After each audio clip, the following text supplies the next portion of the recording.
Welcome to our channel. My name is The Whisperer and today's story will be The House of Mirrors. So, let's start without wasting our time, and if you like my story, subscribe my channel. So let's start it. The mirror showed a reflection that wasn't my own. That didn't surprise me because I maintained this fun house. They designed the mirrors in here to distort people's images and create confusion as the patrons moved along a dimly lit path. People laughed at their elongated or squatty reflections.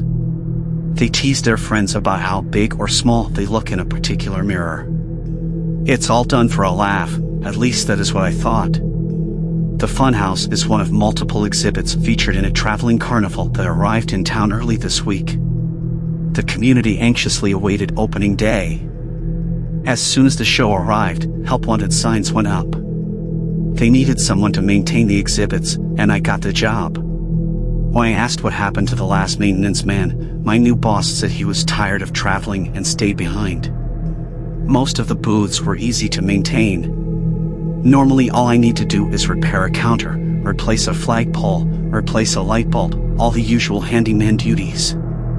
It's what I am good at doing. The booths are portable, so they have to be leveled every time we move them.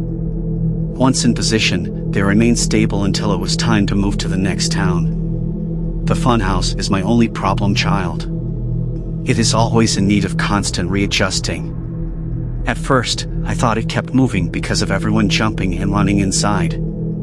Every day, the house listed from one side to the other. When I asked the owner about it, he said it always did that. It wasn't anything I needed to be concerned with. The carnival played in town for 2 weeks, attracting record crowds. The merry-go-round, Ferris wheel, and games of skill were all very popular, but the biggest attraction was the Funhouse. Moms and dads brought their children, young couples slipped in to steal a kiss, and old people were curious to see if the mirrors made them look younger or slimmer. All had a good time until the last night. The carnival should have closed at midnight except that a child had gone missing. The 9-year-old's mother frantically approached the ticket booth just as it was about to shut down. "I can't find my daughter. She was by my side 1 minute, and then she disappeared. Please, you must help me find her," pleaded the woman as tears streamed down her cheeks. I was standing next to the booth, so the boss asked me to help. Nodding in acknowledgement, I walked over to the distraught mother. "I'm going to help you find your daughter. Can you tell me where you were standing the last time you saw her?" "Yes, we were in front of the Funhouse." "I'm sure of it." "Great. That's where we'll start looking." "What was she wearing?" "She had on jeans and a blue and white top." "Please, we must hurry. She never goes off like this. I'm afraid something awful has happened." We hustled back to the Funhouse and searched the surrounding area unsuccessfully. The next logical place was inside the attraction. "I don't know why she would be in here. I told her never to go inside any of these places without me," exclaimed the nervous mother. "Kids will be kids," I replied in an attempt to ease the mother's stressed-out nerves. "She probably got disoriented and couldn't find the exit. I've seen adults become confused by those mirrors and need help to find their way out." We entered the attraction, stopping for a second to get our bearings. I quickly scanned the first room, hoping to spot the child. "Amanda. Amanda, it's Mommy. Are you in here?" The sound of a child softly whimpering off in the distance broke the eerie quiet. We rushed toward the sound, my heart pounding with anticipation as we drew closer. The mirrors acted as reflective barriers, distorting our path. We were now standing alongside the sound, but the girl was not visible. "Amanda, honey, where are you?"